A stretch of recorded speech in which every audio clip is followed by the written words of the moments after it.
Hello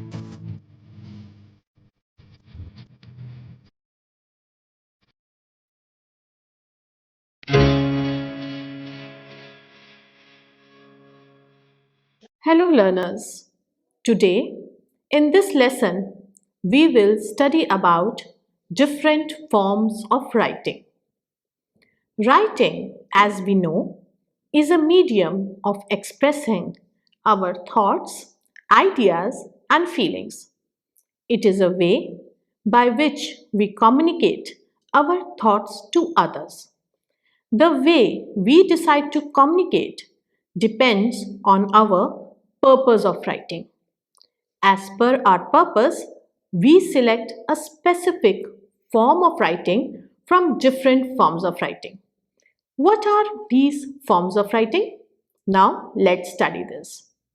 There are 6 different forms of writing: descriptive, expository, narrative, persuasive, argumentative, and essays of definition. Each form of writing has a specific purpose and hence it is selected accordingly. We will be discussing all these forms one by one. Let's start with first form of writing, that is descriptive writing. As it's clear from its title, descriptive, that is related to describing. We use this form of writing when we wish to describe about a person, place, topic, event, and so on. It is a detailed written account of a specific experience or object or a person. This form of writing uses rich, descriptive language. The author uses adjectives, similes and metaphors, visualizations, and sensory details to enhance the reader's experience. Now, let us discuss some significant characteristics of descriptive writing. First of all, descriptive writing has a clear focus. The reader clearly understands the main focus and intention of the writer. Secondly, descriptive writing has rich sensory details. Writer describes the focused person, place, or object in such rich details that it appeals to the reader's sense of sight, touch, listening, smell, and taste. Thirdly, in order to enrich the description, the writer makes use of similes and metaphors. The writer uses these literary devices to ensure that the reader is able to picture the person, place, or object clearly. Fourth, descriptive writing is well organized. It is written properly to portray the actual description clearly. Now, let us understand descriptive writing with some examples. Please note how the author has used rich language to describe his focused person, place, or object. I take my first example from the famous novel Harry Potter and the Sorcerer's Stone, written by J.K. Rowling. I will share a paragraph using descriptive form of writing. So let's see. It was lit by thousands and thousands of candles that were floating in midair over 4 long tables where the rest of the students were sitting. These tables were laid with glittering golden plates and goblets. At the top of the hall was another long table where the teachers were sitting. The hundreds of faces staring at them looked like pale lanterns in the flickering candlelight.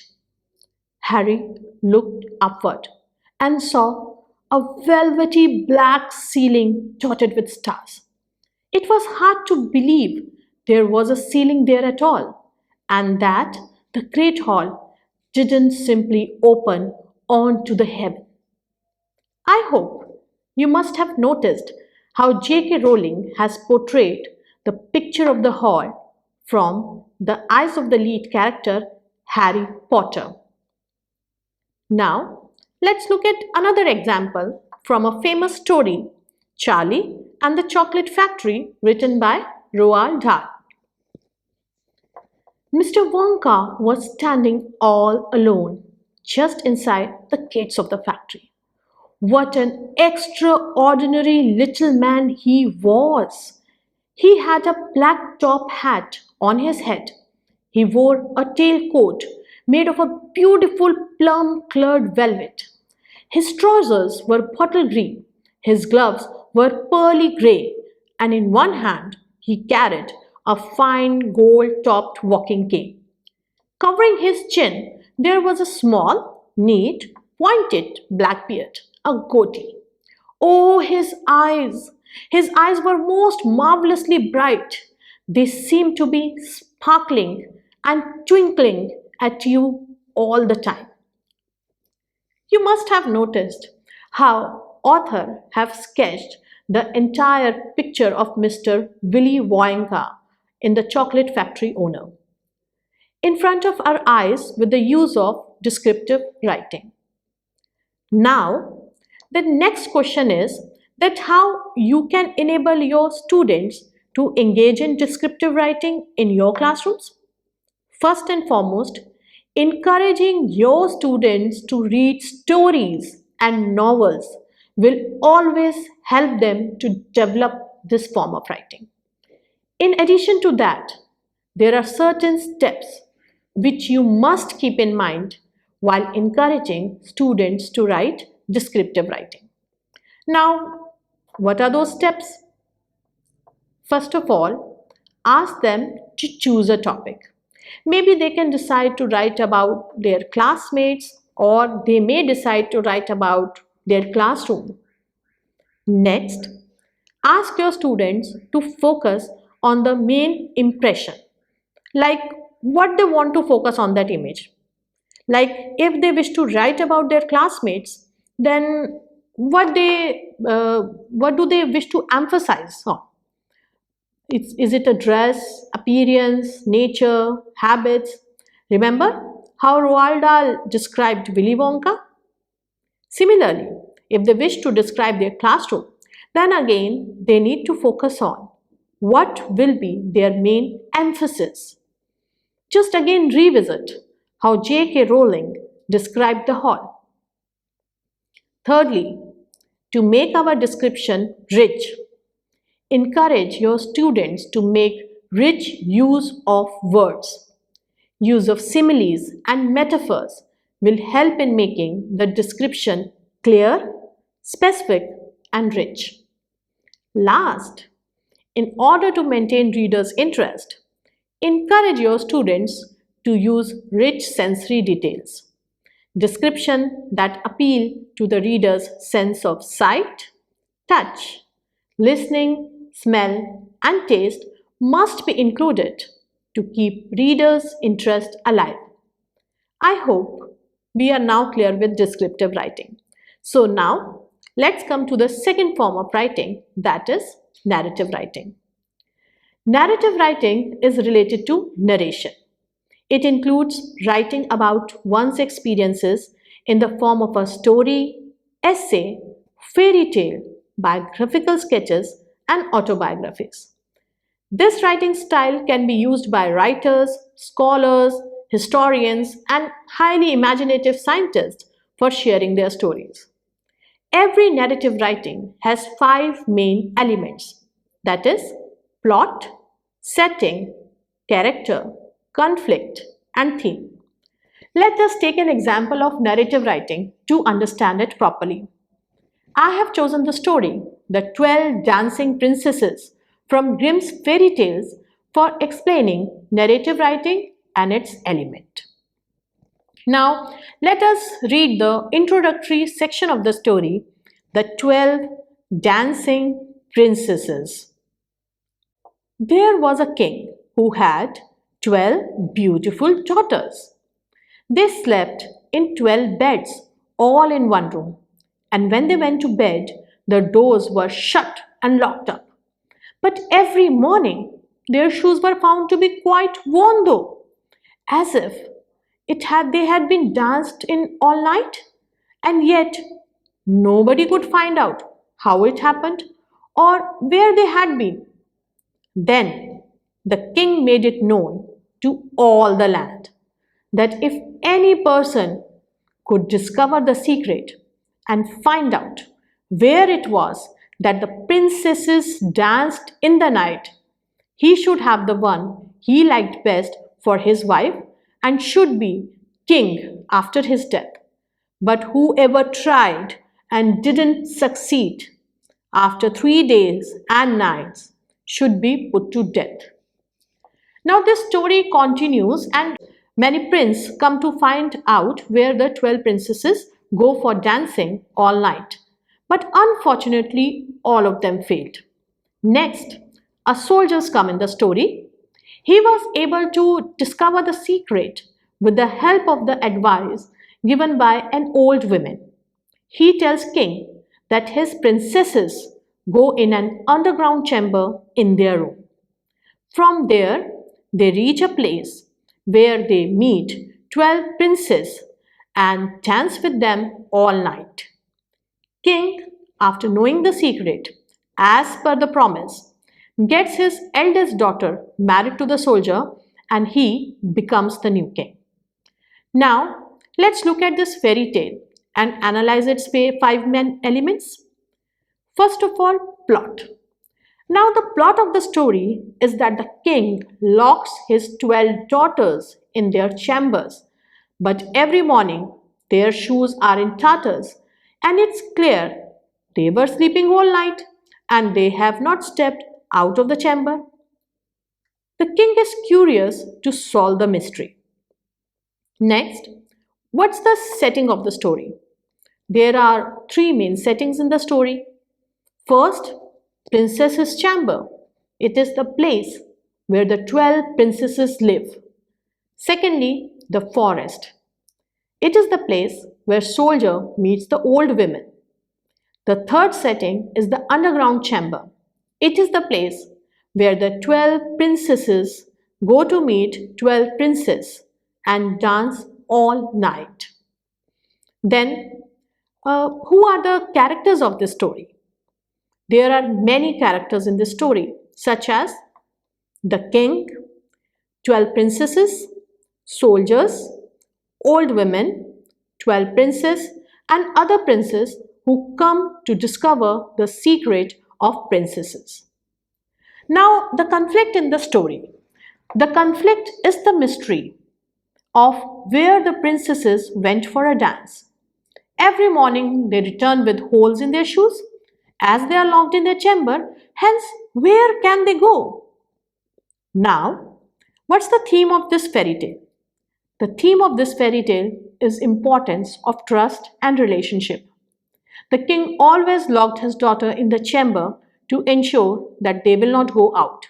Hence, daughters discovered an underground chamber and never told their father. So, we have seen how this narrative writing clearly brings out plot, setting, character, conflict, and theme. Now, as a teacher, we may think, how can we enable our students to engage in this form of writing? First and foremost, encourage your students to read stories and novels. They must get adequate opportunities to read literature. It will always help them to develop this form of writing. In addition to it, students can be guided to write narrative pieces in following ways. First, ask the students to develop a story map by focusing on WH questions like who, what, where, when, why, and how. These questions will make the basic narrative writing structures. These questions will make the basic narrative writing structure. For example, who are the characters? What will be the setting of the story? Where will be the characters meet? When will events happen? What's the problem? Why it is important to resolve the problem? And how how it gets resolved. Secondly, encourage your students to use vivid and rich language to narrate what's happening. Thirdly, emphasize that students should incorporate visual elements in their narrative writing to involve readers. In this way, they will be able to write narrative writing stories. Now, after discussing narrative writing, we will discuss about third form of writing, that is expository writing. Expository writing is based on providing information which aims to explain, clarify, or define. The purpose of expository writing is to explain facts, ideas, or belief. It is an informational writing. It aims to provide information to reader in the simplest form. Examples are newspaper reports, manuals, journals, encyclopedia. For this form of writing, writer assumes that the reader has no prior knowledge of the topic being described. Now I'll be sharing an example of expository writing with you. It's an excerpt taken from chapter Nelson Mandela, Long Walk to Freedom for NCERT textbook of class 10th. Nelson Mandela has become South Africa's first black president after more than 3 centuries of white rule. Mr. Mandela's African National Congress ANC party won 252 of the 400 seats in the first democratic elections of South Africa's history. The inauguration ceremony took place in the Union Buildings Amphitheatre in Pretoria today, attended by politicians and dignitaries from more than 140 countries around the world. Never, never again will this beautiful land experience the oppression of one by another, said Nelson Mandela in his address.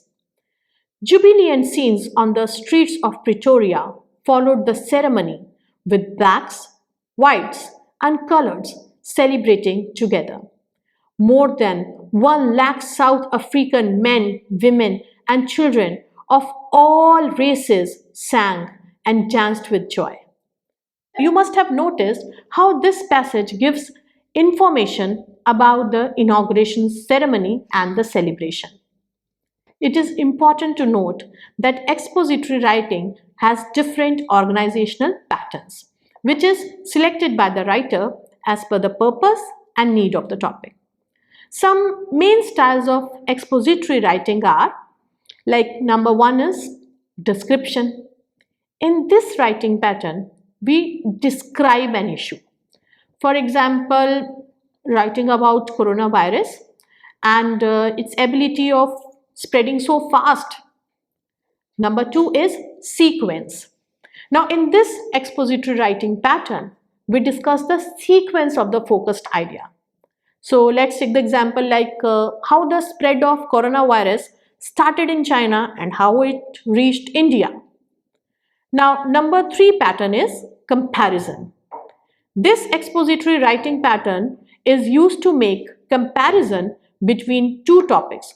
For example, comparing coronavirus with other virus spreads such as SARS or Ebola. Now, the 4th writing pattern is cause and effect. This writing pattern is used to describe the relation of a cause and its effect. For example, why did something happen? What is the cause for it? What are its effects? For example, why did coronavirus got spread so rapidly? What were the effects of this rapid spread? 5th pattern is problem and solution. Now, in this expository writing pattern, the writer identifies the problem and then proposes the solution.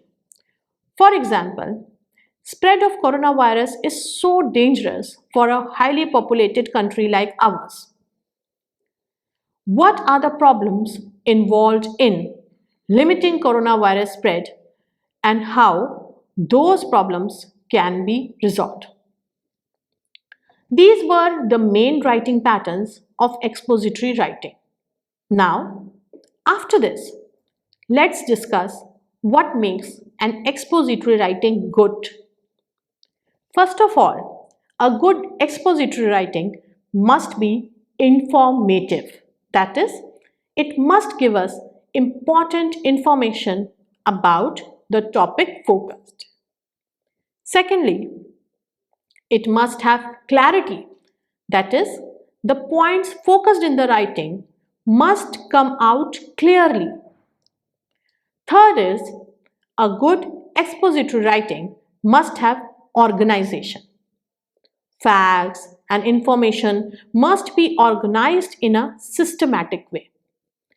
Next is that an expository writing should be unbiased. It must present facts in a proper way.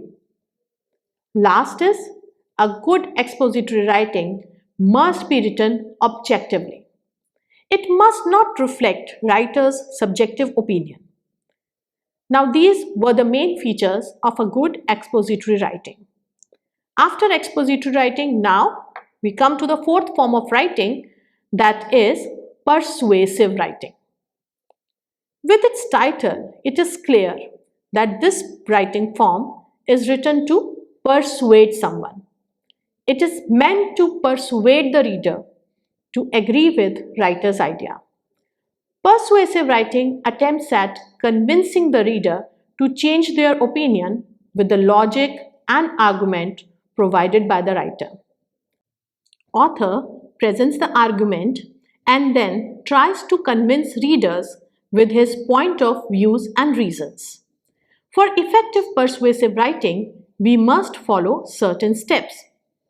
First of all, we must state the argument clearly.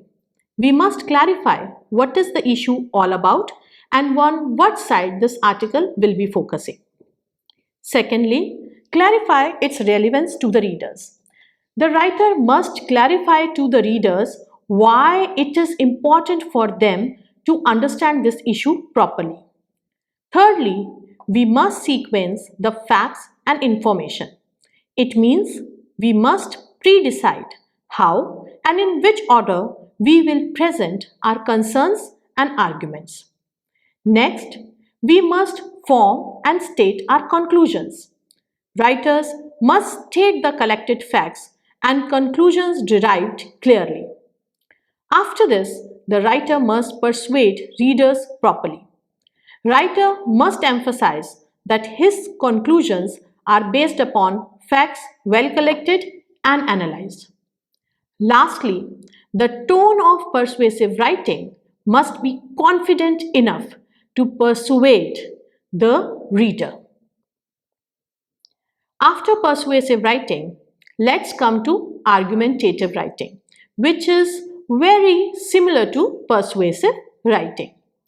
Just like persuasive writing, the purpose of argumentative writing is to win readers to the author's side. It is to make readers agree and accept the stand taken by the writer. It uses evidences to support the idea focused by the writer. Its purpose is to persuade the reader to agree with the argument made. It is not based on writer's thoughts and opinion, rather it is based on facts and evidences in support of the argument being made. Argumentative writing is objective in nature. That is, it focuses on presenting facts and information. The writer convinces the reader by presenting data in an objective way.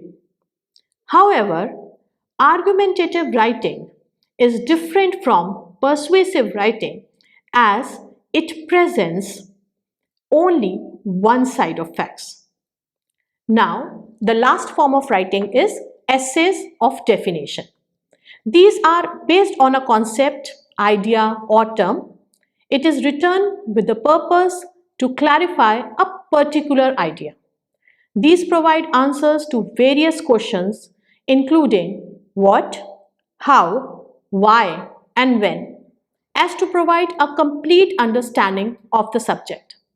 It is mostly concept-based. Now, we have come to an end of this topic, so let's summarize. In this lesson, we focused on forms of writing. We have also discussed that selection of form of writing depends on the purpose of writing. The writer selects the appropriate form accordingly.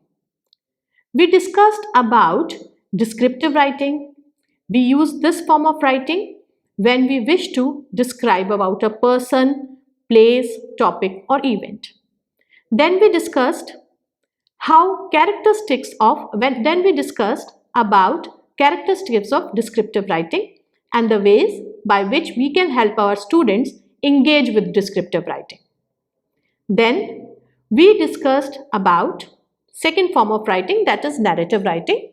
We discussed about its main elements and also discussed how can we help our students to engage in narrative writing.